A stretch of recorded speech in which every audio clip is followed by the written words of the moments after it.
All right. Good morning and welcome to episode 13 of the Arisen podcast. My name is modangy. I'm coming to you live via the power of a wave vessel all the way from the Southern Forge here in Australia. The other fine host of this podcast is the back-to-back Orna content creator of the year, Mr. Floor 300, Mr. 10k Attack, the most attractive man in all of Scotland, now coming to you in full HD with high fidelity audio, the Orna legend, Mr. Shabash. How are you, Shabash? Morning, Dangy. I'm great, mate. How's it going? Very good. Very, very good. You're sounding crispy, juicy. It's good. Yeah, slow upgrades, you know. I mean, we're on episode 13, believe it or not. Not the second episode 12, as Dangy was suggesting 5 minutes ago. Episode 13. And yeah, time to invest a little bit back into the production quality. You can see my lovely Hoover in the corner there. I've got my cat litter there. And that's it. Yeah, we've got Hero of Aethric going on in the background as well, which is pretty cool. Yeah, mate, you're just letting the world know more of your life with this beautiful, crispy image you've got there. So, you know, going to have to add nicks and knacks from Orna and the world in the background there, but it's looking good, sounding great. It's fantastic. Yeah, I'm waiting for stuff. Northern Forge to send me something. Oh, yeah, need to get some sort of merch show in the background, hey? Maybe we should talk about that. But yes, episode 12. Orna beanie. That's what I need. Orna beanie. Is there one on the merch store? I don't even know if there's a beanie. It's going to get cold for you, so you probably need that. Absolutely. Yeah, I was having a chuckle at the episode 12 stuff because I was looking at your channel. I was looking at it again yesterday, and episode 12 got split into 2 episodes because of some sort of mishap halfway through. So it got split in 2, and I was reading all the comments on the second video saying, you know, I appreciate it even though it's a shorter form one this time. So I think some people may have missed episode 1 of episode 12 and just jumped into episode 2 of episode 12. It's funny you say that, but it's actually the most watched podcast on YouTube. That's crazy. Yeah. That's crazy. The player base is in fact growing month on month, so that's really cool that we're getting more and more people engaged with the content. That's sick. That's facts, is it? Might have to, yeah. The player base is going up, so you might have to redo a guide or 2, mate. People are still coming to the server saying, "Well, I saw that you meant to use Whisper." Yeah. So yeah, might be time. Whisper? You need an ornate whisper. Yeah, I need a whisper. Shabash told me I need a whisper. Yeah, I mean, I've pinned a comment on YouTube like a year ago saying, slightly out of date, use volley, use the arrows. But yeah, a lot of people miss it. But I mean, for sure, when Hero of Aethric goes live, I'll kind of plan on redoing all of that. Yeah. That could be a good start to Hero of Aethric. Actually, is having a bunch of content nearly out of the gate. That'd be fun. And yeah, it will translate to Orna very well. So nice. It happened since our last podcast, mate. I mean, it doesn't seem so long ago, but it seems like there's actually a lot of content that's gone on since the last one. For sure. And yeah, luckily we've got a list of topics here. Yep. I don't know what you want to start with, because as you say, there's a couple of biggies here. There is. So I think we've hit this new era of Orna where there's a much higher frequency of new things to do month on month. Feels like the days are gone of you can expect this raid this month and this raid next month, being able to predict based on last year's calendar what's going to happen this year. So it's pretty awesome. And I'd say the thing that we might want to kick off with then is the Summoner release, because we did our podcast, when was it? It would have been August. Yeah. Was it mid-August that we did it? I think it was mid-August while Summoner was still in beta, I think. Beta, yeah. And then Summoner released, and there was an update that was meant to have the Summoner release in it. Oh, yeah. And this is the one that had the little bit of the Google hiccup with it. Small delay. But yeah, the Summoner class line got released in an interesting way. It's not one that you can just scroll through and pick up from your class menu straight away. You need to discover it before you can play it. So what's the initial feelings on Summoner? Firstly, I think the way you unlock it is super cool. You know, it's something different, find Horus in the world. And the first one is free, so you can get tier 7 class for free, no warrants. And, okay, there is a payback period. The classes are slightly more expensive in the higher tiers. But getting that tier 7 class for free. Sorry if you can hear my... Sorry, I got it. 1 second. Cat emergency. This is like the equivalent of a kid screaming in the background. There's just a cat gone mental, hearing some cat fights. That's that's kind of brilliant, isn't it? now he's separating the children. Right. I'm guessing. He's separating the children, keeping the kids apart. Is that what's happening? Big boy's not having a great night. No good, mate. No good at all. Took him out for a walk as well half an hour ago. Not satisfied. You need to work out a way to tie a leash to that treadmill behind you and just get him walking on that. Save your legs in the cold. Yeah. Get him generating some electricity. That could be good. I actually seen these cool cat ones where they jump on them and just like run. Or those big wheels. Get one of those things. Yeah. But yes, we were talking about Summoner. So the unlock is free and it's a bit unique. So you played around with it a little bit.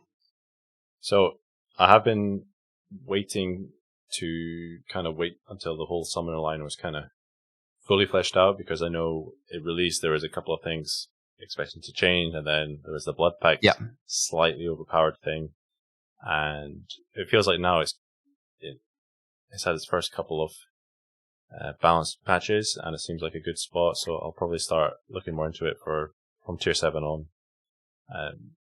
Obviously I did put a video out when Blood Pact was slightly strong. No gear investment required. Just go straight in, 50k damage off the bat, which was okay. It's fun, but I mean, it was clear to anybody who's played the game for a period of time that probably wasn't meant to be like that. But I've seen a lot of people have a lot of fun with playing it. Yeah, it's an interesting class. So it plays a lot differently to, I guess, most, if not all, of the classes. In that it's maybe a little bit slower, but it's super safe. It's a super safe way to play the game, having all these different targets in battle with you, to keep the attention focused on them. So there's been a few little iterative changes with Summoner since it came out. The Pact don't take as many turns now. The one that you mentioned, the change to Blood Pact, adjusted it so that magic stat matters more. And what that meant is that we had a whole bunch of people who are using common or even sometimes broken gear and doing ridiculous damage. And, their reports are, my Blood Pact damage got cut in half or got lowered a lot. But for those who are using the ornate versions of the gear, they didn't find that there was a reduction. In fact, some of them actually saw an increase because the magic stat matters more. So all it was essentially a tweak to say that the quality of your gear matters now. You shouldn't be just using broken or common gear to do obscene damage. So that's cool. There's other couple of changes to Blood Pact where it wasn't respecting block chance or dodge chance. So you would just hit all the time. It wouldn't respect the block chance of either summons nor followers. So it would just get through and it would always do damage. So that got tweaked for a bit of balance. Then, there's been other changes there that I can't remember off the top of my head. I was kind of waiting, waiting for more gear options before making a video. I don't want to make something and there's literally only tier 7 a tunic gear available. or event gear. Yeah, Sure. that's fair. It's funny because that's been one of the things that popped up is like, is there any point playing Summoner now that September's over? It's interesting the tie that happened to players between Summoner and Riftfall. So Riftfall's the September event that came out, and we can probably talk about it in a sec. The timing of those two things got a little bit mucked up by that Google update. So Summoner update was meant to come out, and Summoner was meant to be unlockable, and the class line was probably going to be played for a week or so, and then September was meant to happen. But they kind of happened essentially pretty close to the same time. So the tie was that Summoner is the Riftfall event.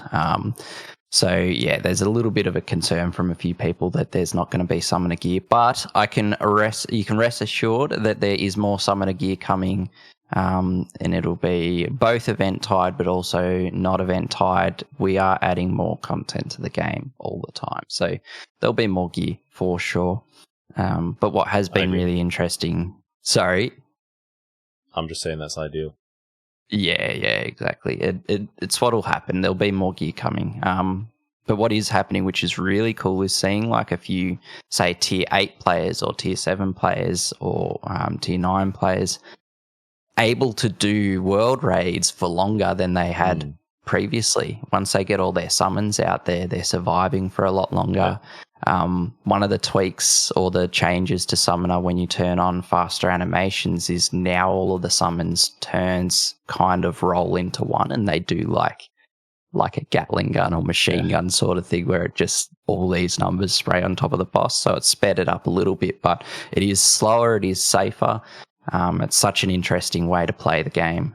So different to any of the existing classes. So it's pretty cool that a new class line got added so late. Yeah, for sure. And the thing I probably was waiting on most was being able to actually focus on the summons as, the main play style. Because if you're just casting something like Blood Pact, it just feels like a mage, like a heretic type thing.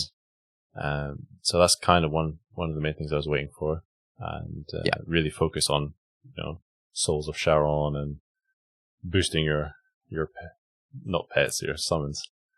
Summons, yeah. That's been some fairly common feedback, I'd say. That desire to have a bit of a summon focused play style. So that's something that we're conscious of for sure, and want to see if there's some gear that we can add that maybe helps you focus on making those summons stronger, that sort of thing. Because we know that there is a desire to have a way to buff your summons easier, have them be the damage dealers. Yeah, should be cool. But it is very much a young class. So it's a month and a week old or something like that, which is not very long in the life of Orna. So it'll get love over time for sure. But cool class. Cool class line. And, in the end game, there's already a few people I know have kind of started focusing on that class. They've really made a switch over from previous class, whatever that may be, and they're having fun, doing well. They can still do all content. Yeah. It's crazy seeing some of the big boys putting a lot of ascensions into it straight away.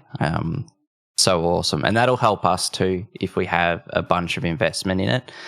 We have a thread on the main Discord that got some obscene number of comments on it, like something like 6,000 comments on it on Summoner alone. So so we have to, there's a bunch of stuff in there, but we've now got these forum sections set up, and the Summoner section there is going pretty gangbusters.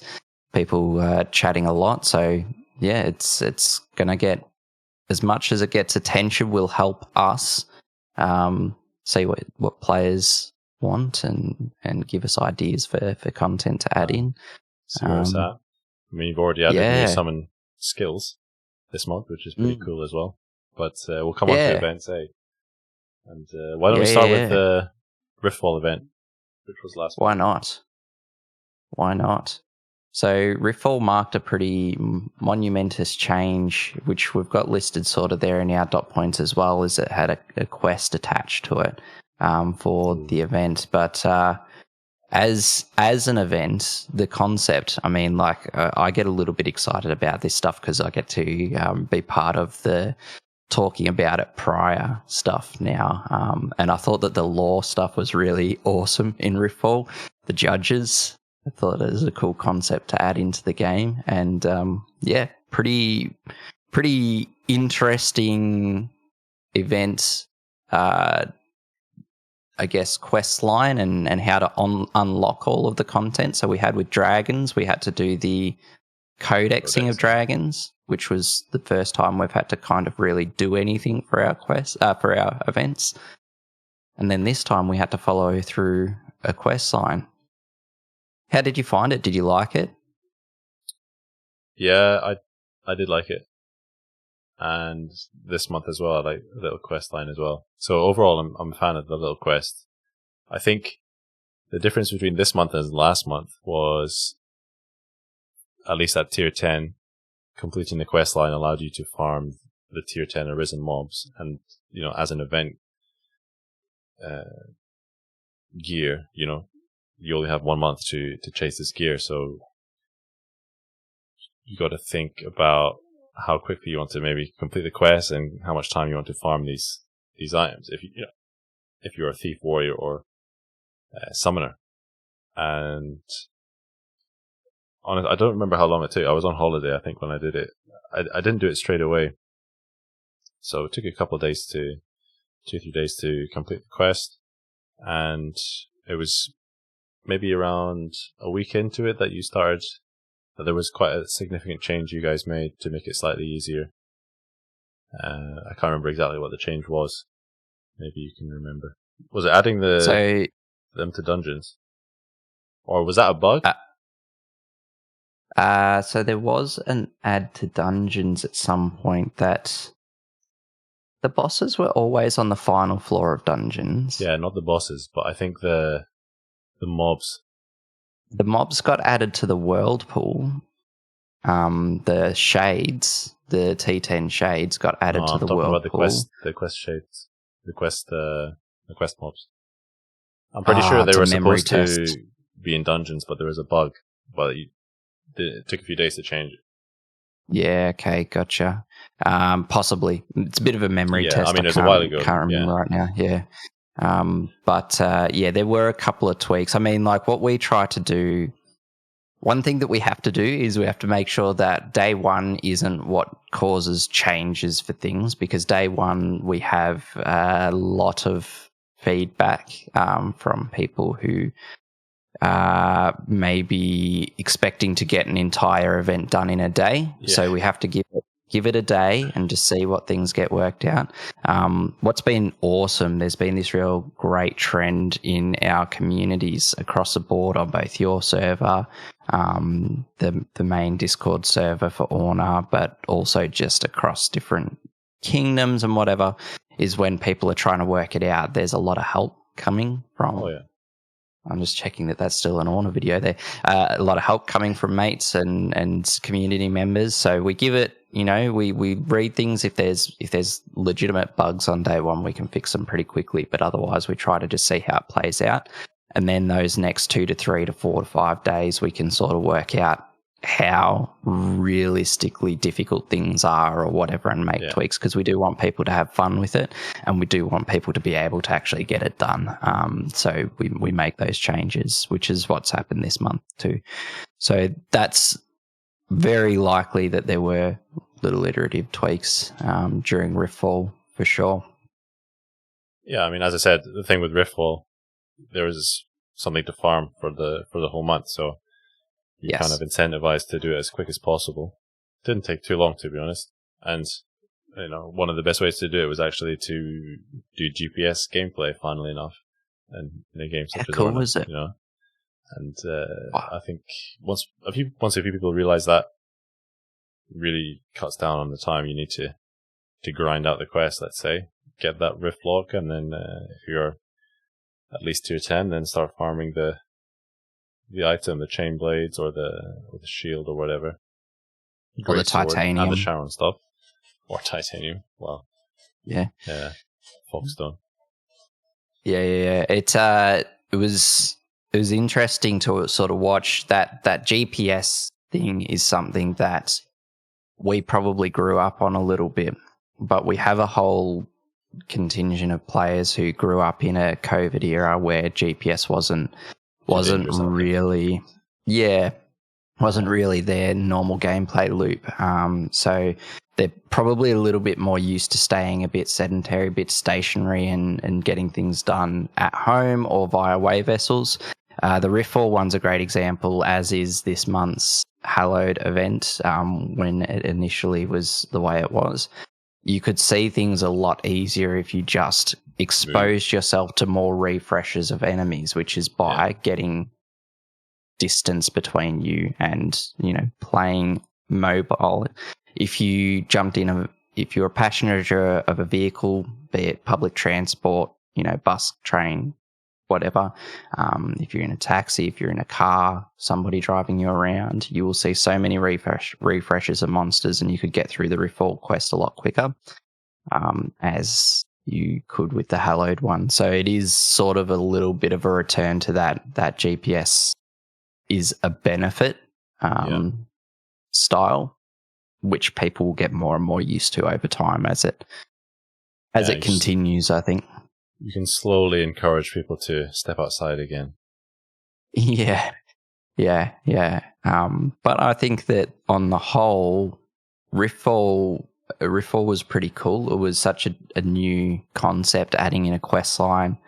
And then at the end, you get an item, the Omega Rift Lock, which is now in your end of dungeon rewards going forward.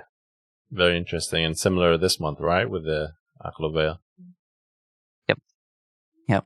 So I think that's pretty cool, is if there's any sort of trends that we can get going here, where you now get event gear that can potentially be in your dungeon pool for good, extra treats to look for, and that's extra incentive to do dungeons for all of those who have got their pretty crowns and their nice rings. They can hunt for other things now. How many rift locks do you think you'll get before you get a second All Nothing crown? I hit my 10,000 dungeons completed, and I had a real serious talk to Odie about, like, can we please look at my Old Nothring crowns and just check that there's no issues? And he just sort of laughed at me. He's like, "No, it's fine. It's fine. Don't worry." So what about dilution of the pool? Because assuming Riftlock, and then you got Unfelled Concord, all these end game dungeon drop items. Do you know how that works? Is the pool diluted or no? So that's something that people get a little bit worried about, for sure. That age-old question: should I not complete NPC quests so that I don't dilute my pool? Yeah. It doesn't work that way. There's a role on each one of them, so you're not going to dilute your pool by having more things added to that list. Yeah, perfect. It's just extra things that you have a chance at. So it'll be fine. Reason not to complete the quest, really. Unless you don't want to do the quest line for whatever reason. You're perfectly entitled to feel that way if you don't want to do it. That is exactly right. Yeah, I mean, the worst case scenario is you don't get any new gear and you can carry on as normal. If your build was fine before, it's still going to be more than capable. Yeah, that's it. I'll say one thing on the quest this month for the Hallowed, where you had the 5 or 6 mobs with their little trick or treat pumpkin bag. You gotta carry that around. I mean, I really like the theme. They come at night, just like doing trick or treat as a kid during Halloween, and there's a lot of discussion on this one. I'm sure you saw it. People. Let's say, okay, I get the fact that it is a nighttime spawn, and a lot of places aren't necessarily safe to play a GPS game at night. No questions there. But I think most people have, in my experience, have a few chaos scrolls in their inventory. You know, I don't think it's something many people use all the time. Pretty good chance that you got at least 10 or so in your inventory, and you know, that allows the spawning of nighttime mobs during the daytime, and presumably you can, if you can travel around, you know, that's. I mean, I spent 1.5 hours in a way vessel with a couple of other people, you know, killing the mobs with the chaos scrolls. We got the skeleton, the first mob, and I had to go do some stuff, and then walk to the shops. 10-minute walk, 10-minute walk back, completed the quest. Really? Yeah. That's crazy. There you go. So the trick to it is spawning as many mobs as possible in like as you said, like there's probably like an optimum amount of view distance and to get maximum spawns, but or to get maximum refresh rate.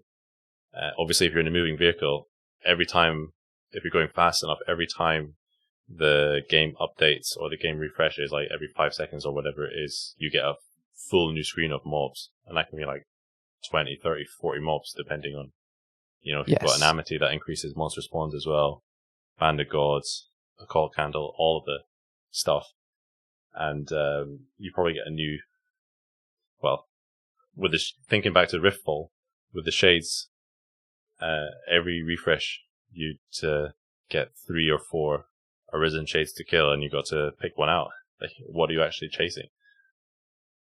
Yeah. So, I mean, I was personally, it's my opinion, and you know, as you said, Dan, you mentioned that we both grew up in Orna playing predominantly DPS, getting out there, moving around. How much more efficient that was than sitting at home. The fact is, you can still complete the quest sitting at home, and unlike last month with Riftfall, there isn't that time pressure of finding event gear this month based on the actual quest line. You know, once you finish the quest, you've got the Aquaveil, super cool weapon. It's in your dungeon pool, and you can just continue doing your dungeons at a normal rate. You're not forced to do them in the 2-3 weeks, whatever's left, to try and get an ornate. So it's definitely it's one that we're probably not nailing it just yet, but we're going to try and work towards getting the balance. It, right? Yeah, that's right. Second quest ever, right?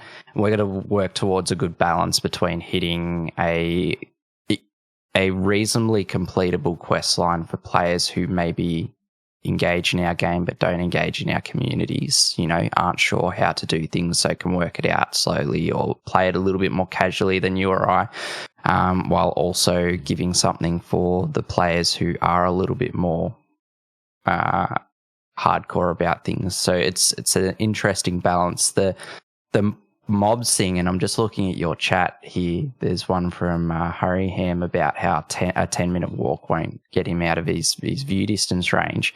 This is like one of those nearly counterintuitive things, which I'm unsure how you communicate it in the game, but there's an amount of mobs that can spawn on your screen, and the higher your view distance is, doesn't increase that. It actually is worse for you to have a higher view distance because you've got the same amount of mob spawns that somebody who has low view distance has. So you can have a bunch of mobs in this small little circle. So then if you go for a walk, you're hitting more refreshes of mobs, essentially. If you have huge view distance, you're making it more difficult when you are mobile to see more mobs. Yeah, so, that's essentially how it works. But I think view distance does actually have an effect on the max amount of mobs you can fit on your screen. So if you had minimum view distance and then you double that view distance, I think you can actually get more mobs on the screen. A little white bird told me. Yeah, okay. But having maximum view distance can actually be counterintuitive for this, for sure. This is definitely not the best way to do it. I'm just saying, having higher view distance, you can get more mobs on the screen. But that's definitely, for these types of quests, that's definitely not what you want to do at all. Yeah. But yeah, the change to these being available in the day, it was from, interestingly enough, there was a bunch of stuff on Discord about it, which the way that was delivered was less than ideal, if I'm honest. Like sometimes it's fair enough to complain about things. Sometimes people do need to take a second and actually look at the broader picture and go, this is actually a quest that is meant to be completed over 30 days. It's not something that I'm meant to do on day one. Part of the reason I think people get that way of, I got to complete it day one is because we've probably developed that culture a little bit through the grind that people need to get gear over the course of the month. So not too surprised that people got that way, but it was good to see some of our community jump in and go, hey, well, you don't have to rush this. You don't have to get it done. You will get it done. It'll be fine. But we did get because we get feedback through a lot of channels, right? It's not just Discord. It's not just Reddit. There's other ones that the community won't necessarily see, be it emails, reviews, whatever. Oh, yeah. And there was a little bit out there which was more a show of disheartenment from, say, new parents who are like, it sucks. We can't really do anything at night. So this is a little bit of a bugger for us. And there's not necessarily something in the game that tells them just use a chaos scroll.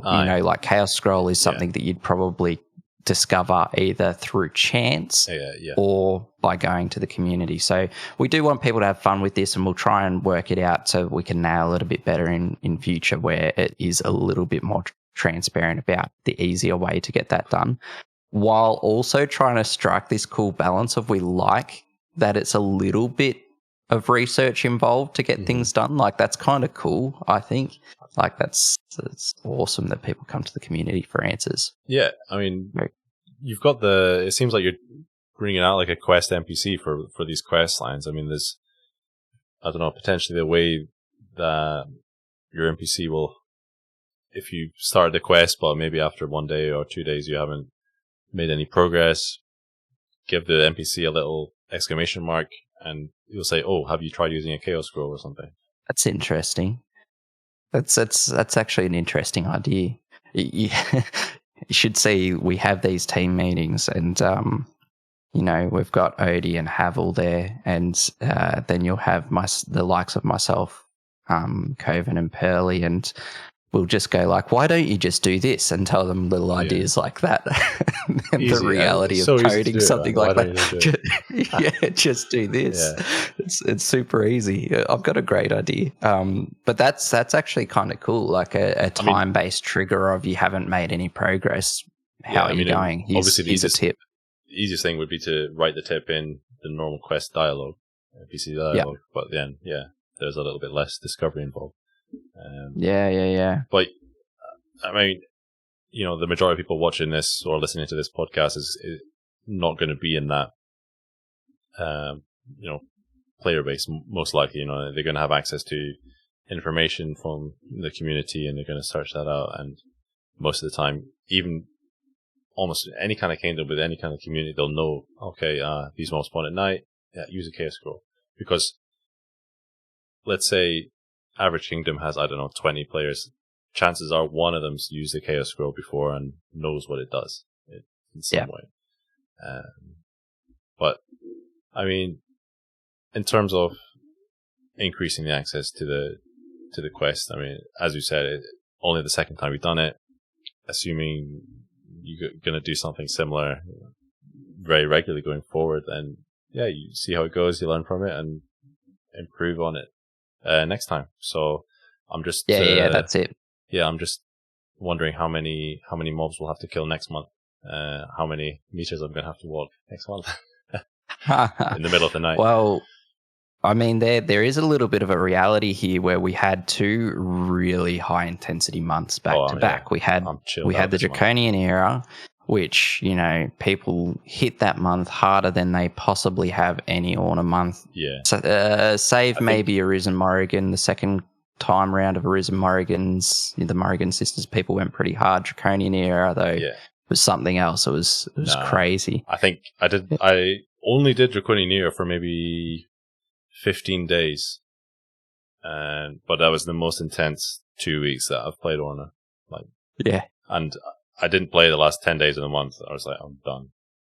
I mean, Yeah, it was crazy. I mean, myself, I was doing legitimate 6 to 8 hour days, sometimes just dungeoning the whole day. It was crazy. It's, so Draconian Era was nuts. And then going into the next month with Riftfall, especially some of the people who were trying to get summoner gear, or like the warrior and rogue gear was pretty cool. Yes, this month as well. Like the rogue ones, both the Shade Blaze and the Ackley's Razor. The Ackley's Razor, high adornment weapon for rogue, and the Shade Blades have one of the coolest passive abilities on them. By the way, I think that's such a neat passive ability on the Shade Blades. I've got my final 2 pieces of the Achilles gear in the smith, so that will be ready for the next other realms, and I can't wait to try that out. Is this the raid gear? Yeah, raid gear. I've got the weapons. I got the weapons pretty early, but I want to do it with the full raid set. So you've got that unmissable realm strikes. Isn't it odd that with that gear, realm strikes becomes your skill that misses the least? What about how cool is that? Like, it's like, I guess, but like realm strikes, how crazy is that? You can just have a perma hit realm strikes going. Why not? It's awesome. And that Ackley's gear from the raid is actually just bonkers in general. It's got great stats on it. Mine get good don't have amazing stats, but yours aren't ornate, or no, they are. Well, it's like all 172, something like that. Oh no! Did you hit it hard? I actually went to my Alt Kingdom for the last couple of days.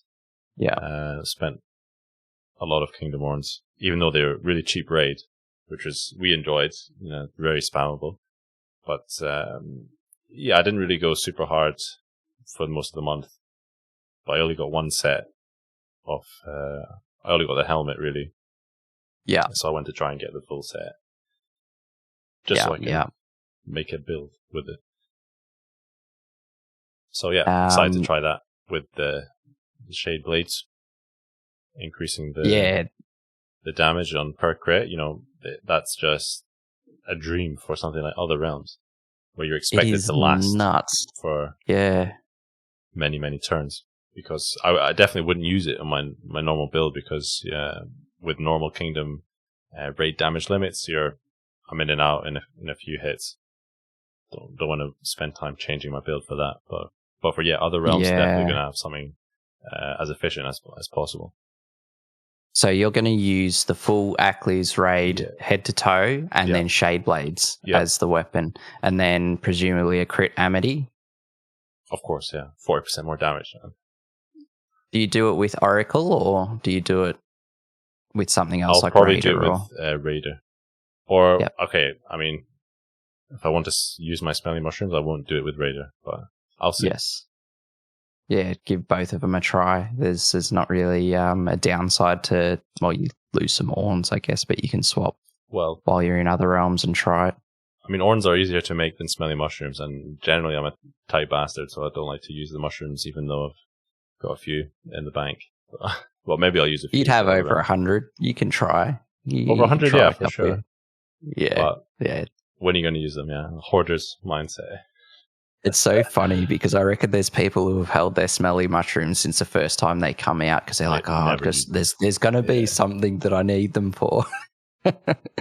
That's funny. Oh, that'd be awesome, man. Because I have a crit build going with Shade Blades where I'm using, and I know that people weren't particularly thrilled by the hat, but I think it's kind of cool. I've got the Quetzalcoatl hat from the Draconian Era for Rogue on for a little bit of extra crit, but I filled that with Ashen Pinions, and then I got the crit Amity, and I use Shade Blades, and I just I sit there hitting Sortie, and I'm just like doing like 600k, 700k, 800k, just because the Shade Blades just increases the damage. It's crazy. And you just sit there hitting Sortie, just doing huge numbers, low effort, and you're pretty tanky as a realm when you're sitting at 1 HP as well. So you'll dodge a bunch, or when you do get hit, you don't necessarily get hit for much if it's physical, that is. So yeah, it's pretty fun. I like Shade Blades. It's a really cool mechanic. Why use Sortie when you can use Realm Strikes? Because I like it. I don't know. I'm sorry, boss. Right. I haven't got like the miss chance on Realm Strikes, though, right? Like I haven't got the full Ackley's set. So if you miss, your Shade Blades get reset. So basically, on anything that is a non crit hit, will reset that passive on the Shade Blade. So you'll have to do it again. So if you can sit there hitting with Sortie, it's cool. But yeah. Oh, it keeps your war turns high. Keeps your ward turns. You can just sit there tapping one button. It's easy mode. I'm keen to see your Realm Strikes one though. That sounds really cool. Yeah, when will I be able to use it on other realms? Do you know? So much on the go right now. So this is a really interesting thing because the October event, and this is kind of the point we were getting to with Draconian Era was hardcore. Riftfall was hardcore. So we had 2 months back to back where people were hitting it really hard, and there was this comment that kept surfacing of people kind of starting to feel a little bit burned out, which is one of the things that you got to be fearful of when you got to grind a game. So we were quite conscious about let's not make this month another grinding month. Let's make it a little bit chiller so that people can regain some energy, maybe regain some Kingdom Orns. Maybe, yeah. Because checking there's no bosses around. What's coming next? November might be something new. November might be a new event yet again.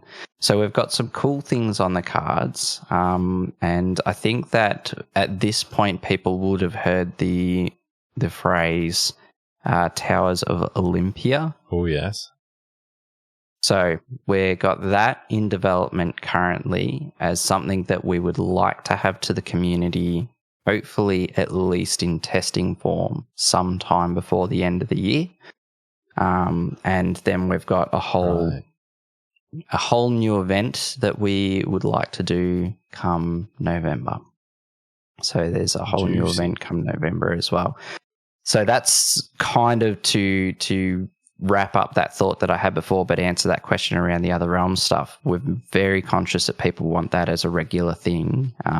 We're not sure on the exact date on that. We're going to try and give people proper heads up, and we know that people want that as a regular 15-day cadence. We can't give you that date right now. I'm not sure what it is, but we'll try and get it in there. But once it's up and running, it will still be on the 15-day frequency.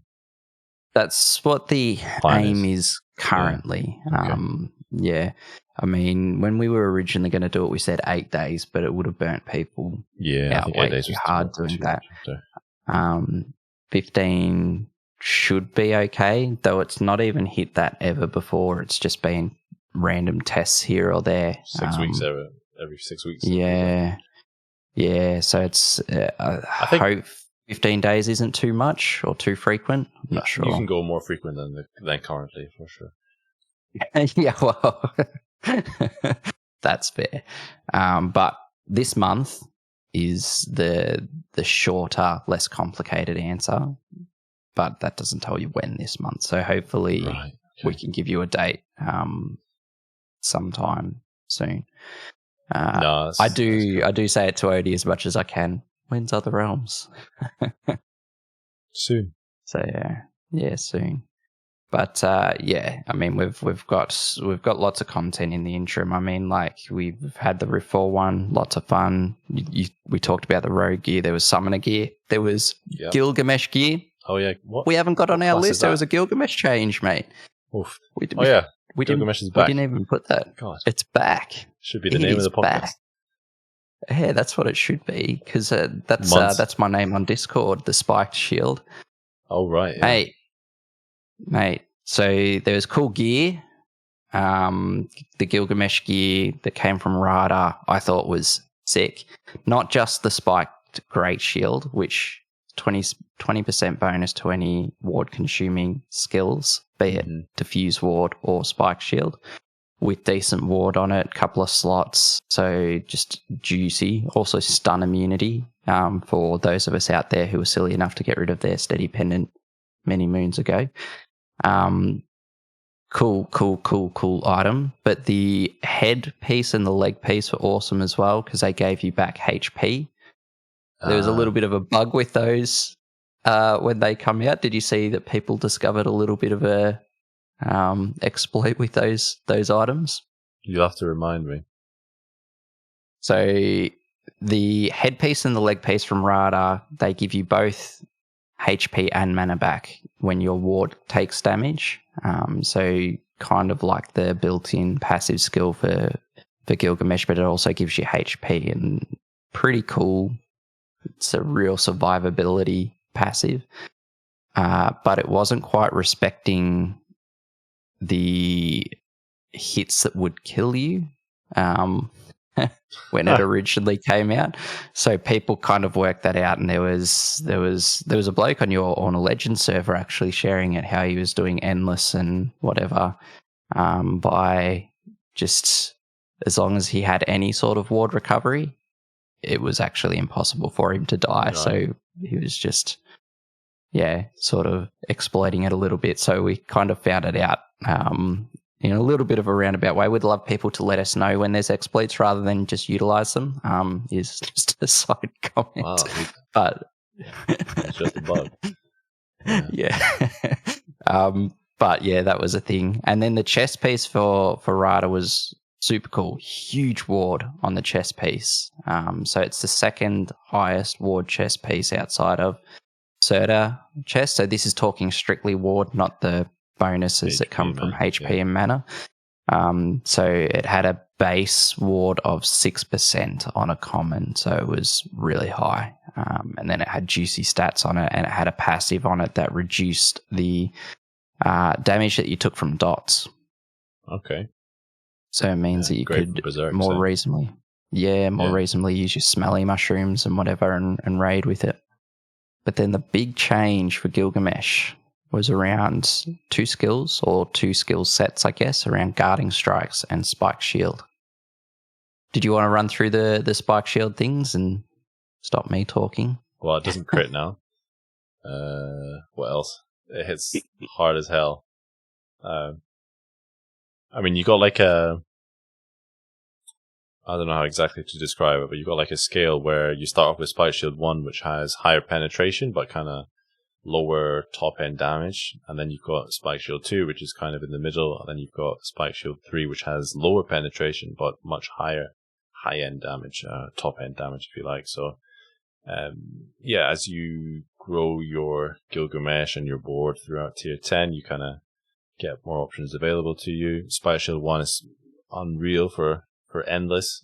Probably, well, I haven't seen anyone beat Mjolnir's endless. I think he went to like 580 or something crazy on like his second time trying it. Wow!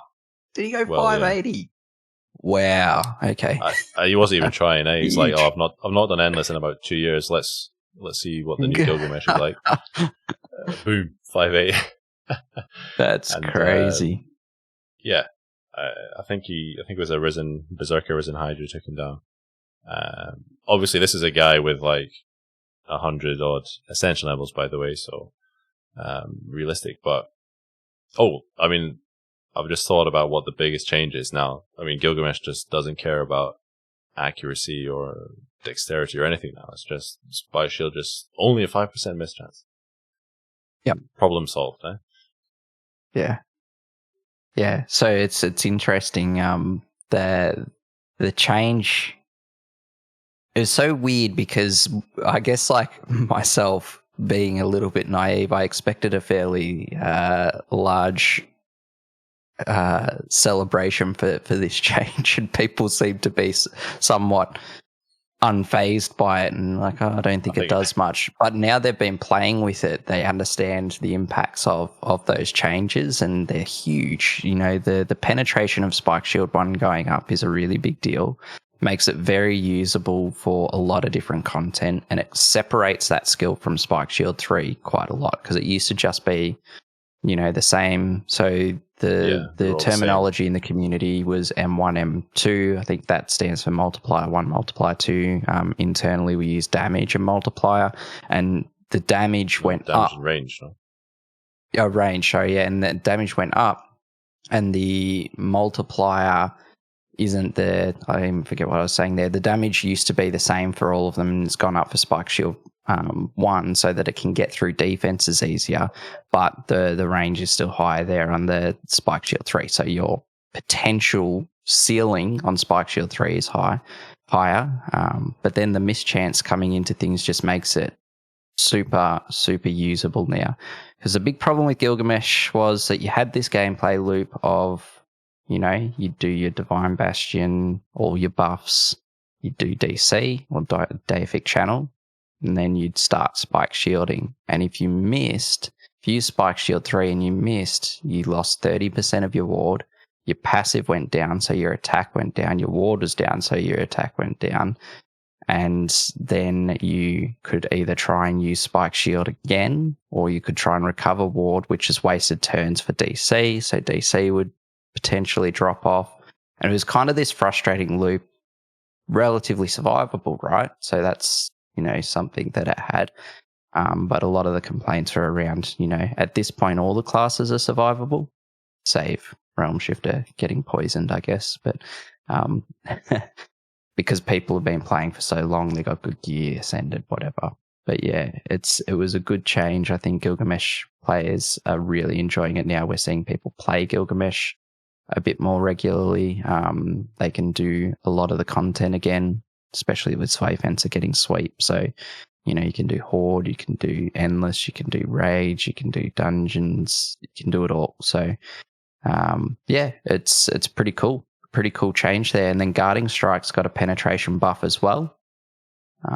So Guarding Strikes is now a great skill for melee users in general. I'm not sure if you've used it in Endless as Realm. Not in Endless, but it's in my normal Orn farming skill loadout now.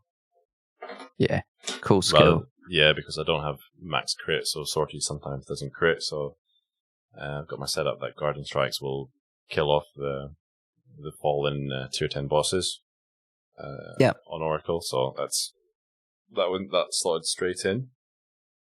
Pretty cool change. Beautiful. On Guarding Strikes. Touching back on the Spike Shields, just as Toast is trying to get my jumper here.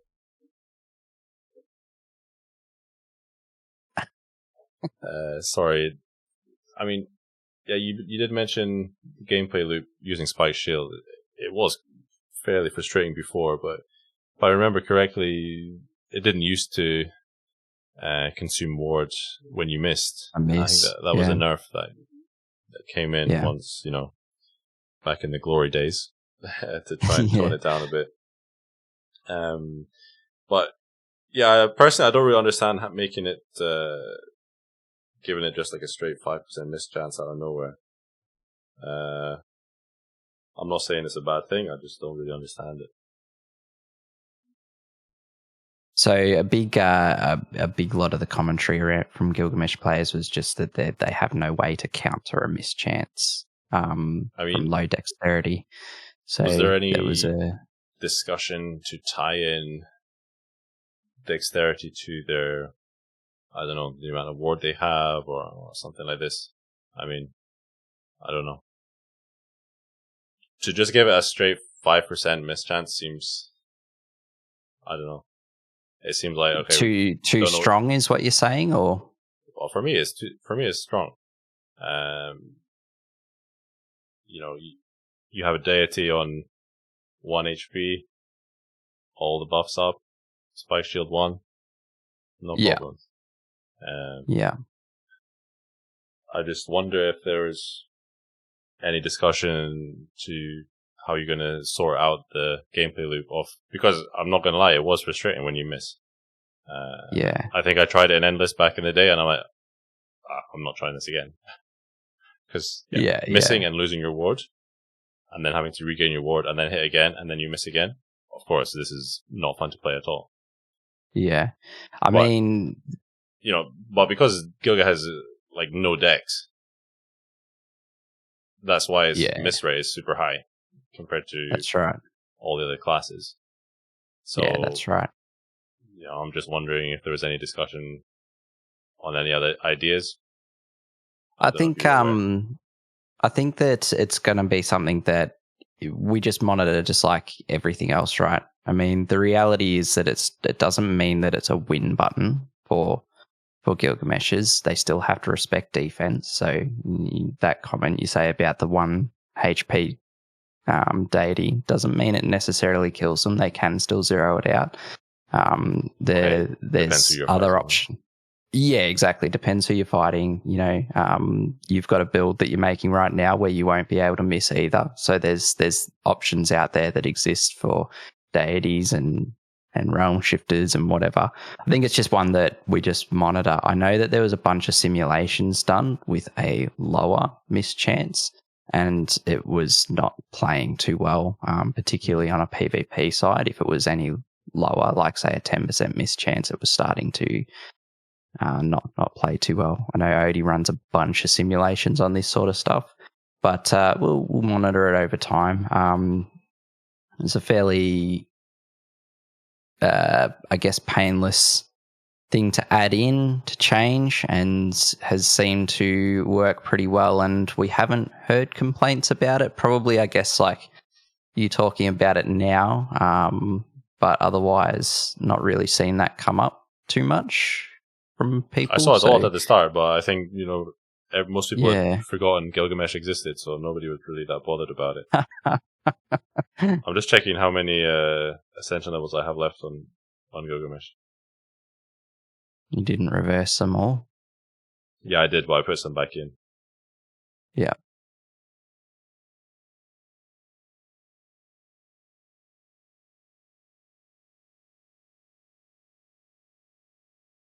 I'm on 22 on my Gilgamesh, but I'm Matt locked on, I think, Greater Souls and Baalinor. Yeah, I'm on 11, actually. Nice. We'll leave it there for now. Yeah. What's your realm shifter on? 48. Yeah. Okay, pumping that realm. Yeah, look, I guess we can just monitor this over time, mate. I know what you're saying about is there other options there. I don't get to go through every single discussion about what do we add with this, so I couldn't answer that really. I'm sure that there were different considerations there from the dev guys, but I'm not sure what the alternates were. This is what was landed on, and this is at the moment seems to be functioning pretty well, and seems relatively unobstructive to the rest of the player base. Gilgamesh players were struggling mightily in PvP. So, and other content. So, for I think everybody was actually getting people to play Gilga again, which for sure, I'm seeing. So overall, definitely a positive change.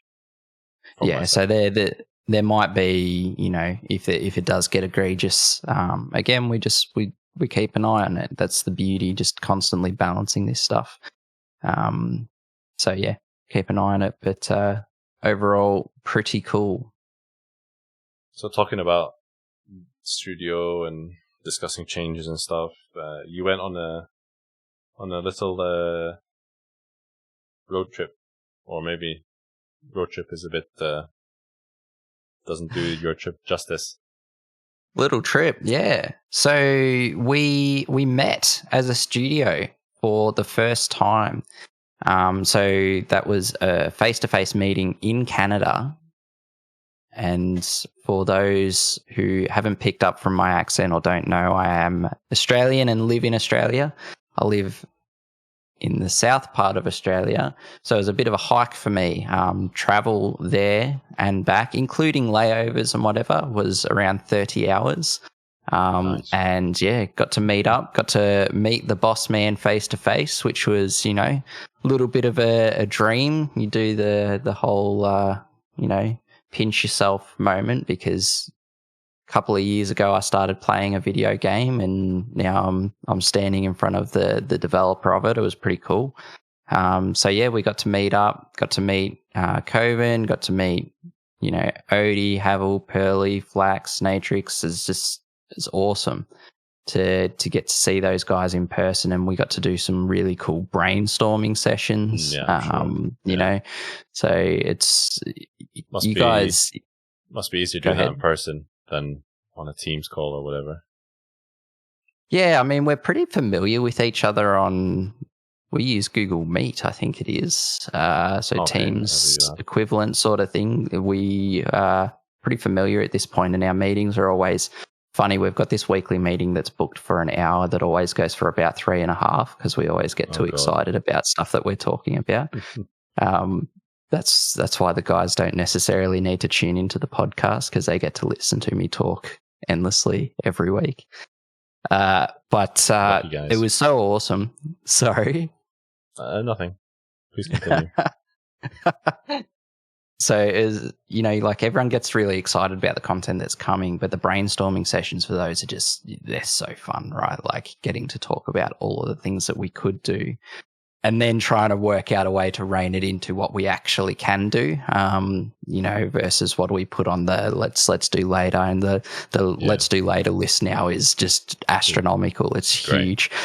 But yeah, just super, super fun. Got to spend some time talking about like Towers of Olympia as an example. Did you get to play it? All of this. Or is it not play Towers of Olympia? No, it's not in playable state yet. Okay. This is just we got to do more of because this was 2.5 weeks ago, 3 weeks ago that I was there. So we were getting to do a little bit more of the like, what do we want to see that gameplay look like? What do we want to see reward-wise? All that sort of stuff. So it's good fun. Got to celebrate the fact that we have a second title that is not too far away from launch and has in fact been launched to, at the time, it was tier 1 patrons. We launched that while I was there, and tier 3, patrons. And then as of, I guess, today for a bunch of people, yesterday for me, tier 2 patrons can now play the alpha of Hero of Aethric. So that's pretty awesome. For anyone who has not yet seen that we have a Discord server for that, there is a link to it on main Discord. I think Shabash, your Orna Legends Discord, has an announcements channel dedicated to the Hero of Aethric announcements that come straight from that Discord as well. So they can stay up to date via yours or via the... we don't have the Hero of Aethric ones on Orna main Discord, but we do have, obviously, the Hero of Aethric Discord itself there. So, yeah, I mean, we do try and keep our patrons in the loop on Orna main Discord as well. But yeah, tier 2 patrons should be able to download that right now. The most up-to-date experience is via Android, which you can do via phone, or, interestingly enough, through an emulator. Yeah. So at this point in time, emulators are A-OK for Aethric. Really, really neat. That concept of, actually, that's how you're playing it right there, I think. Yep. I was just pretty cool. Just being able to zoom out and move around is super cool. But then you have the connection with your phone. So when you're out and about and maybe you're on a break from Orna, you want to play Hero of Aethric, you can log into the character while you're out and about as well. And then when you get home, get the big screen out and chill out and use a mouse. Easily move around, and it's a chill game. Like, it's definitely more chill than Orna. Okay, it's still an alpha, so I probably wasn't going as hard as you would in Orna, but I'm definitely gonna use that as more of a chill out game. I think so. That's what I'll plan to do. And as a concept, it's meant to be designed as a less competitive sort of product anyway, so it'll have a very Orna feel about it, but you shouldn't feel as pressured to keep up with others and whatever. But I mean, what was that? Sorry, there's no real incentive to keep up with others on Orna, is there? unless you want to try and take people's territories or get on the leaderboard, which I guess are quite competitive, actually. Yeah. By the way, I don't know if you saw the question, but Drew asked a really important question a few minutes ago, asking how big is Odie's beard? Maybe you can tell us. Yeah, I mean, we shared a photo of the team in the newsletter, which goes to patrons and gets out to the world somehow. That's fine. Patrons could do with it what they want. So there is a photo floating around there that you might be able to find of the team that can give you some sort of indication to beard length in there. How's that for an answer? No, I was expecting a number, man. Come on. It was so sick. It was so rhetorical awesome. Answer. Yeah, that's it. Just say 5 centimeters, or whatever. Or relative to yours, longer or shorter? I think it's longer. Yeah, it's longer. All right, cool. Nobody clipped it's longer. It was so awesome, man.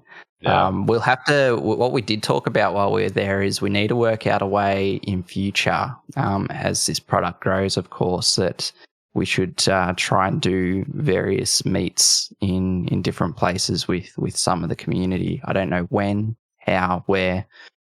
My ideal is that happens across the world over different events, but it'd be awesome to meet different members of the community for sure. We saw there was a shared post from, I think it was the Czech community had a meetup. Oh yeah, Gurnik posted a picture they had a meetup. Yeah, I guess in Prague. I'm not sure exactly where they were, but I would guess Prague. But yeah, it was quite a few people there. Yeah, it's awesome. It's awesome. I'd love it. Like if people ever do that, if you ever have Orna catch-ups, you should totally share them to me. I would love to see those, or just share them to everyone if you feel the desire. But I'd love to see them personally. It's such a touching, awesome thing. But yeah, that catch-up was sick. Yeah, I don't even remember what we were talking about before the beard question. OrnaCon, OrnaFest. Yeah, 2023. We want to see it. I'd love it, mate. I would absolutely love it. Oh, Aethric is what we were chatting about. That game's potentially going to be really dangerous for me because I have 2 monitors, right? I have my main monitor, and I have a monitor off to the side. I have a 24-inch monitor sitting there.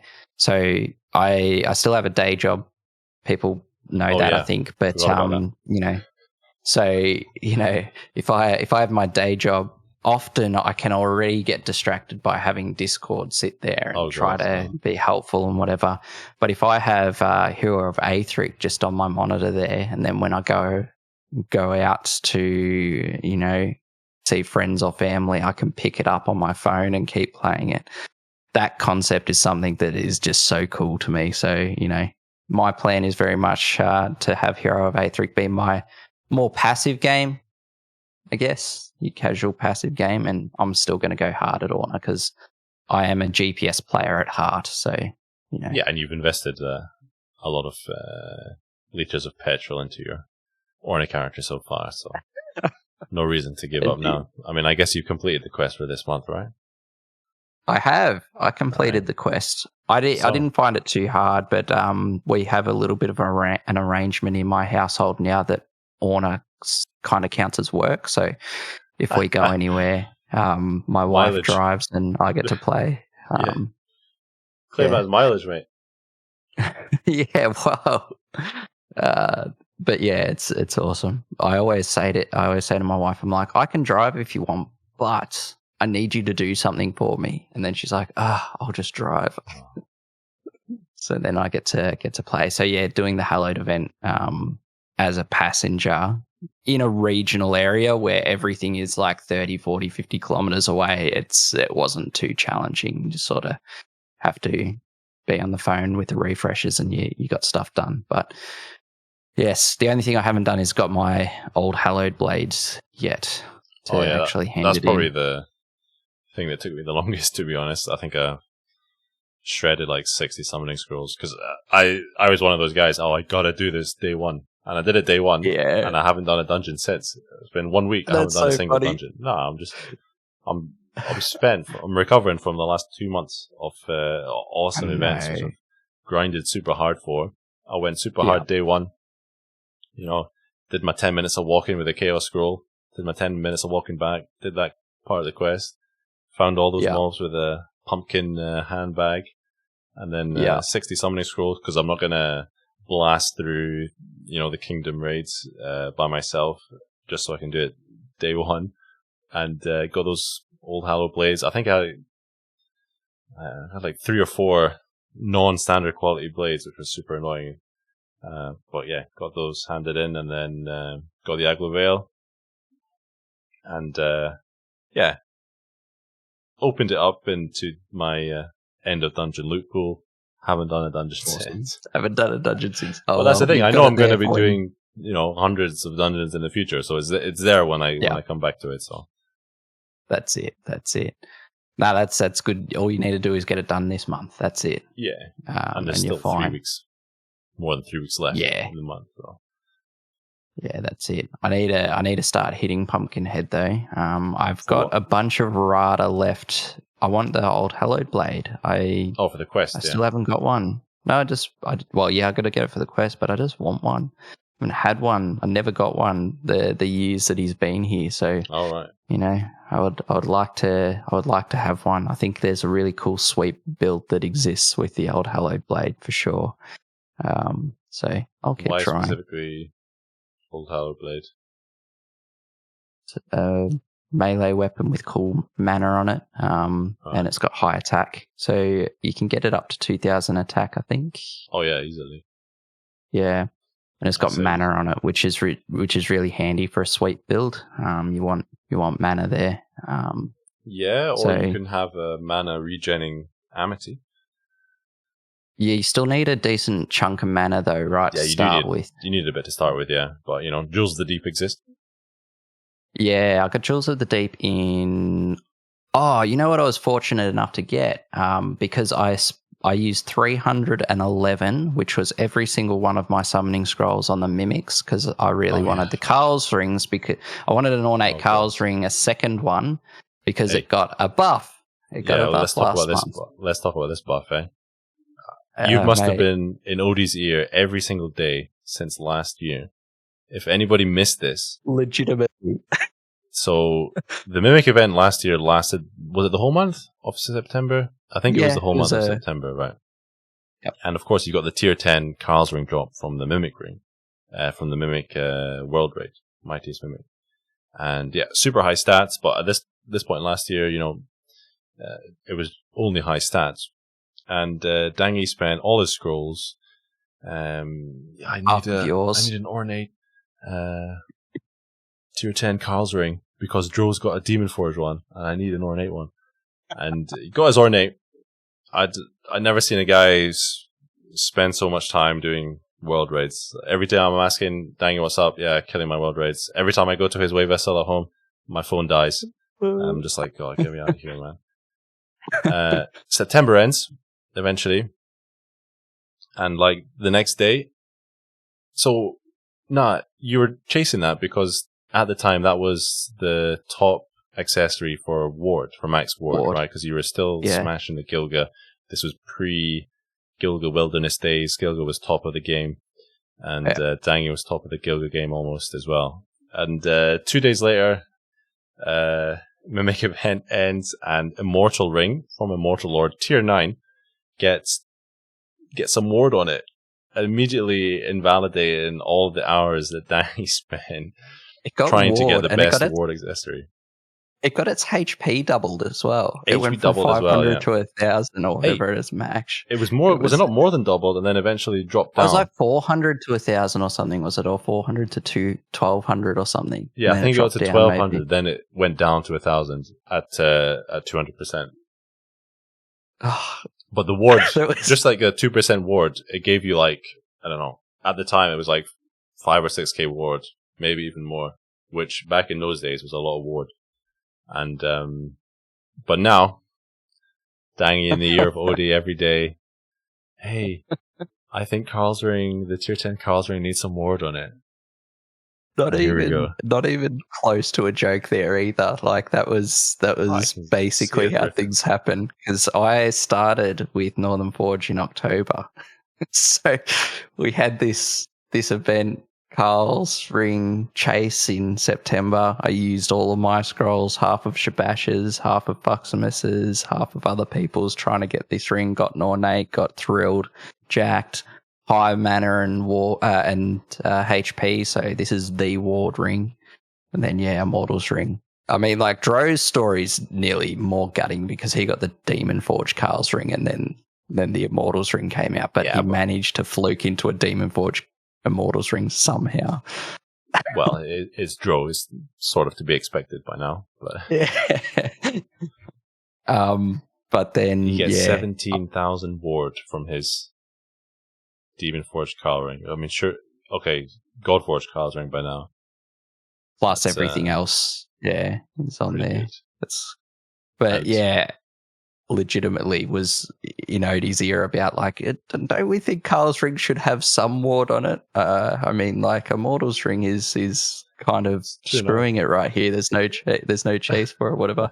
So that's like legitimately been a thing that I've said quite a few times, so it was awesome to have that happen. And it isn't like aggressively better than an Immortal's Ring for ward, but it does have no negative attack on it, and it has positive attack, so that's strictly better for Spike Shield. Yep. But yeah, brilliant. And then I spent all my scrolls for it this month as well, so I have done, I think it's like 150 mimics, which is, in the scheme of how many mimics you actually get when you're summoning in that pool, because there was so many different raids last month as well in that pool. So yeah, I did happen to chance a Arisen King's Crown in there though, an ornate Arisen King's Crown. Okay, was that added to the mimic pool, was it?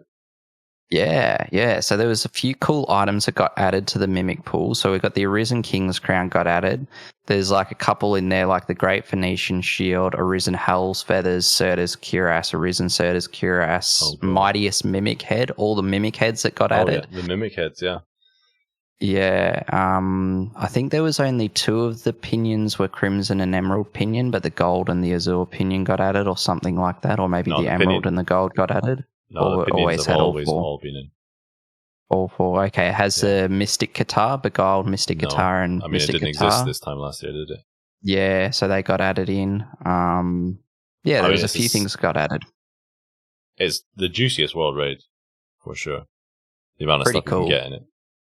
The Fool's also good. It's probably that or the Fool that are, but it's, awesome raid. So done a bunch of those. Didn't get a second ornate, but got like 5 legendaries, and one of them is pretty close to ornate. So that's been good to pick up. But yeah, I got the Arisen King's Crown, and that came up because we were talking about the sweep builds. I've loaded that with Jewels of the Deep because it's got Foresight on it, which is good for my carries, and then a bunch of mana.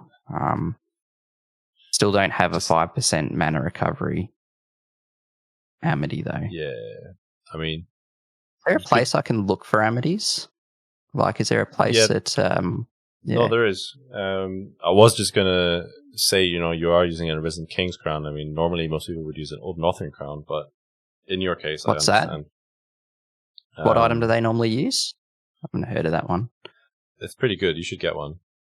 I haven't heard of it. Must be new. You definitely should get one, by the way. Maybe do more dungeons. Maybe play more, hey? So yeah, where could I get an Amity if I was after like a mana recovery one? I'm not sure where I get them. This is our final topic on our list. I added this on because a lot of things has happened since the last podcast, as we said at the beginning of the show. And Dangy, that's a great question. Where can I find a really specific Amity that I'm looking for? Well, it just so happens that we have a community Amity hunting project, which is dedicated to basically opening up the possibility for people to hunt down the amities that they want. And basically the main discovery, led by Knight 411, realized that one of the main facts that we were missing in our hunts since May, lasted a long time, quite a few months, but one of the most important things for seeds was being in the same party.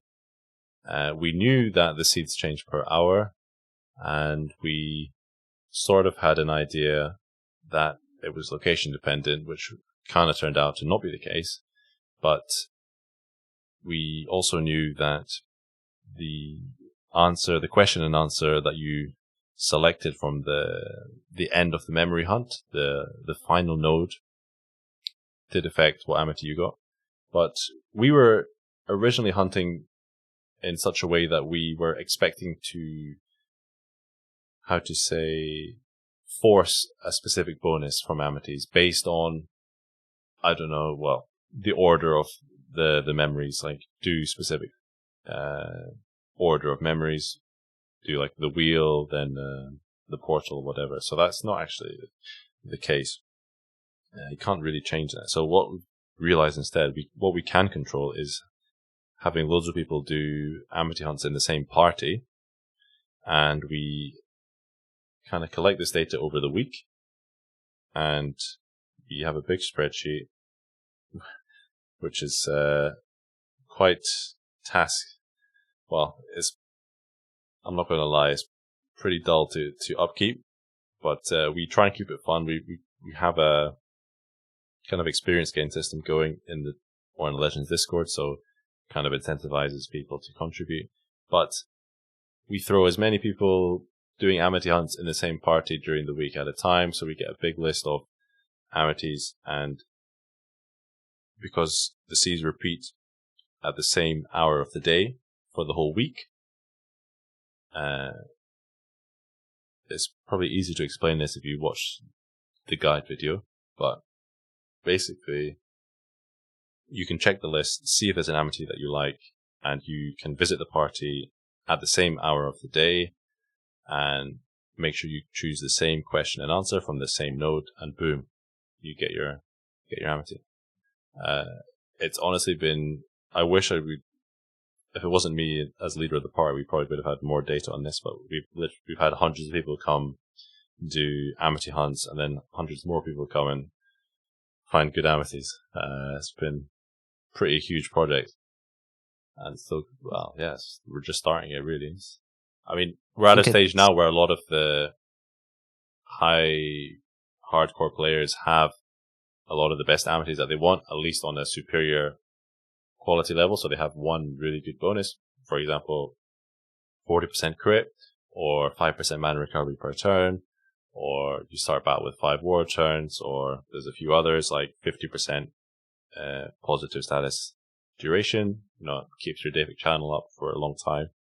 These are all nice things. So the first 2 weeks where all of these really high, high wanted amities, it was chaos. You couldn't get in the party. Had to ask people to leave the party. I was getting up. I had one to pick up 25% accessory effectiveness. I got up at like 4 a.m. That was so worth it though. No, it's crazy. It was crazy. It's honestly been chaos. I don't know how many messages are in there. I don't know how many times people have joined the party, but it's a lot. So I think it's a pretty cool thing personally. This has to be the biggest community effort thing that's happened around Orna, probably. Like, I'm watching this weekly. You guys must have 10 to 20 people dedicate their week's worth of diluted mnemonics to a cause for others. It's pretty cool because you're filling out 100 plus slots of potential amities over different hours for all these different seeds. Super, super cool. And I assume everyone's being super courteous, pleases and thank yous, and not hanging around and all that sort of stuff. So, yeah. I mean, look, if it was up to me, I would only accept people who said please, who said thank you, but we probably wouldn't get very far. The one thing we ask is if people come and pick up an amity that they want, is that they give back a few hunts in the future.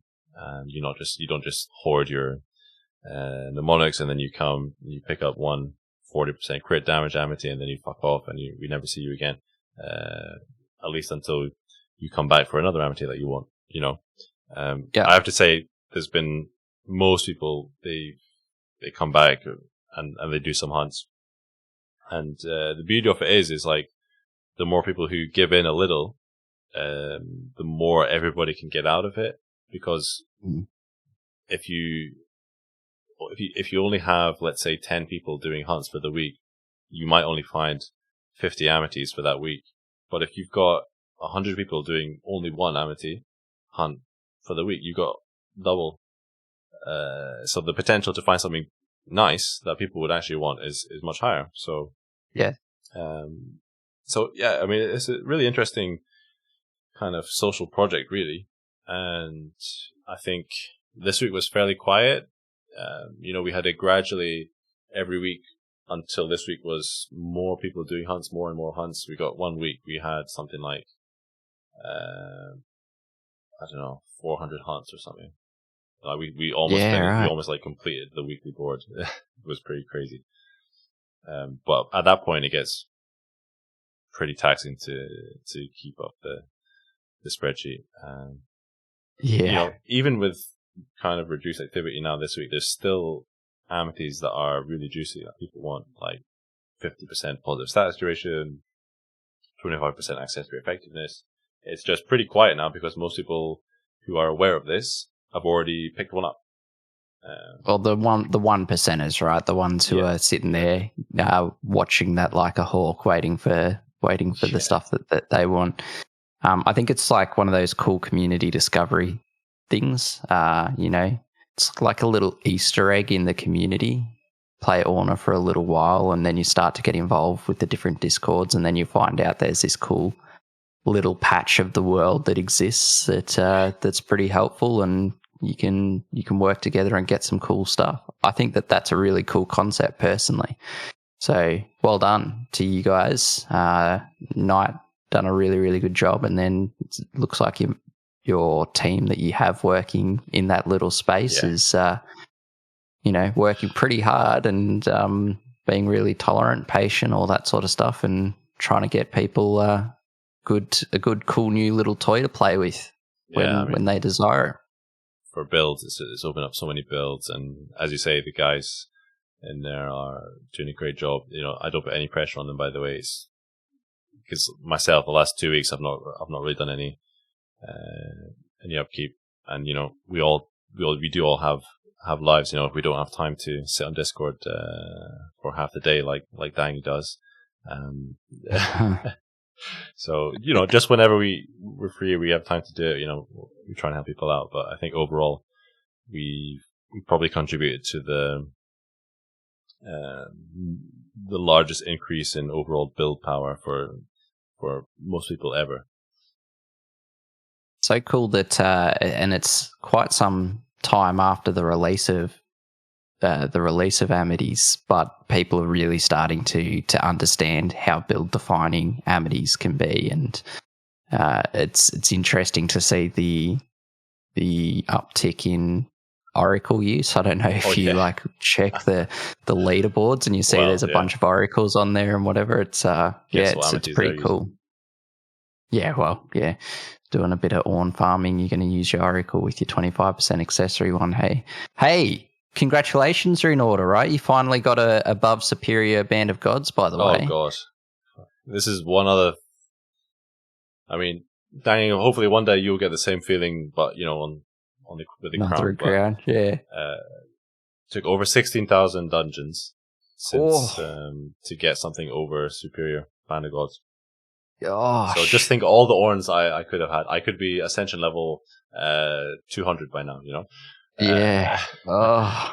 But nah, see, when I got it, we were going to go out for dinner, and I'm sitting on the couch waiting for other half to get ready, and I'm like, okay, one last dungeon, and boom, you're staring in disbelief, and I haven't had that feeling in quite some time. So that was that was amazing. Immediately put it on the builds and do another dungeon. Oh my god, these aren't so good. That's crazy. Yeah, it felt so good, so good. Then, so it was a legendary, was it? Or legendary band of gods, yeah. So good. Yeah, congratulations. That's awesome. Big deal. I mean, farming builds have changed up a little bit. I mean, my current farming build has a brand new weapon. I use a trialing axe. I know that people are all about using the double questing, but I just really like two-handed weapons. So I use a trialing axe, and then now we've got the mimic stuff. I'm using a mimic hat instead of the lost thing. I know there was some rhetoric out there about it being worse than lost just because the orns are a little bit less. But personally, I love luck. I think that luck is such a good stat. 1% less orns, but luck is such a huge boon on those. It's awesome. So, yeah. Gold as well. Right? I mean, I don't use gold. Yeah. I didn't do. I mean, I was always focusing on orns, so double questing or questing and venin, and obviously lost helmet and court jesters. But then we had the Cluracuin's event. I picked up a little offhand because I didn't get it when it was first here. So there's heaps of gold coming from that. And the Mighty Mimic head I'm using as well right now. And all of a sudden I found myself with about 380 billion gold. And that should be me sorted for a while. Now I can... My goodness. Before I was... sometimes to readorn stuff, it costs a lot of gold, and you're like, gold's going down. Yes. You're less than 10 billion gold. You're like, oh shit. And then Ascension level costs 3, 4, 5 billion gold as well, and you're like, where's all my gold going? But now it's a bit more comfortable. Mate, that's awesome. I went down to essentially 0 gold during Draconian Era because I just kept on demon forging all of this stuff, and I kept readorning stuff, like pinching adornments from gear and putting it on my new gear. And I did the same. I started using I think it was maybe an Amadon staff or whatever I had. Maybe it was the bow, just to get gold. Yeah. So with that hat, that's a great shout, to quote a great man. Is maybe using those in conjunction, you end up with a bunch of gold. That's solid. The good thing about these mimics heads is get them from level 1. Yeah. Yeah, amazing. Yeah. Big change. There's even a Ring of Restraint variant for those out there who want to stay in tier 3 forever. With the minus 99 XP. Production. Mate, this is the thing. We're just talking through various things that we've got listed, and as we go, we just happen to stumble upon all of the different stuff. I mean, you missed a lot of stuff on your list, is what you're trying to say, right? Well, just like that, we missed adding a heap of stuff to the list. You're dead right, because there's just so much getting added, and it's cool. I mean, that's what we've got there written down last. What do we expect for the rest of the year, and sort of covered it a little bit. Is that we do expect that we're going to have a brand new event come November. I'm so excited for it. Excited for it. Such a cool concept. What's the questline going to be? I'm not going to give a single spoiler to it, except just saying that I'm really, really excited for it. All right. How about this? This isn't a spoiler. I think that all classes should be happy with this event. Oh, come on. Yeah. Everybody? You can't keep everybody happy. I think that all classes should have something to look for in this event. How's that? So, can we keep everyone happy? I will forever, eternally live in that naive world that everyone's going to tell us what a good job we did come the first of a new month. I always sit there with great anticipation on the first of the month and go, people are going to come in and say, this is sick. Which, to be honest, people do a really good job of. So there is a bunch of people who do. When we see people having their say about things in the opposite. It's just to me, just a representation that our player base is growing. We're just seeing more and more and more people come in, so they just need to work things out. So it's good. But yeah, this next month it's going to be fun. There's going to be stuff for everyone, and then we'll try to get the Towers of Olympia this year. There's been a couple of hints thrown in the newsletter. Maybe I should dig up what the hints were that were in the newsletter and see if there's anything that I can flesh out a little bit. I mean, while you're digging that out, it sounds what you're describing there for the November event. I mean, something that every class will want. I mean, it sounds like Arisen Morgan. Well, I mean, I better not be coming back, man. Just to reiterate a point that we have said many times before, the Morrigan Sisters will never come back as a full month event ever again. But we do have mini events, and we're very conscious of which month Arisen Morrigan or Morrigan Sisters was in. November. So we know that for sure. But mini events exist now, which is absolutely fantastic. Yeah, I mean, that's something else we didn't really touch on. The Mimics were a mini event last month. Yeah, the Mimics was a mini event. And then this month we've got the spooky one coming back. Can't really remember, apart from pretty amazing pets, right? Very scary skeleton. Cool pets. I remember like last year when that came out, because this was, funnily enough, the day that event went live was the very first day that I ever heard Odie's voice. It was the day that we started talking. It's like this real surreal thing. And it was funny because we started talking, and one of the first things that he said to me is, have you seen what people are complaining about today? Because like he released this really cool item, the ectoplasm. Oh yeah, item. Ectoplasm. Man. Yeah, and there was tweaks to it afterwards, but there was just something about it. But it was a cool item. You did a video on it because it did the physical resistance and whatever, I think, right? Or you did a video on the Boo event in general. I think it was most likely an event roundup. Yeah, we just go through stuff. So that event, but we've also got like Beguiled Apollyon has already come back, which is really, really cool. So it's been 6 months already since Beguiled Apollyon. How crazy is that? How crazy is that? I can't believe it. Yeah. So the mini events are cool. I do have the list of spoilers that we've put in the newsletter for Tower Teasers. So I might just rattle those off as they are written, and then I'll see if maybe I can touch on a couple of things. So in Tower Teasers 1 in the newsletter, which goes to the patrons for Northern Forge, for Tier 2 and 3 patrons, we do a newsletter every month, comes out a few days before the new month and gives a little bit of a wrap up of different things on the go, as well as sort of some teasers here or there about upcoming content. First Tower Teasers 1, the 3 dot points were solo-only content, GPS-based, and exclusive classes.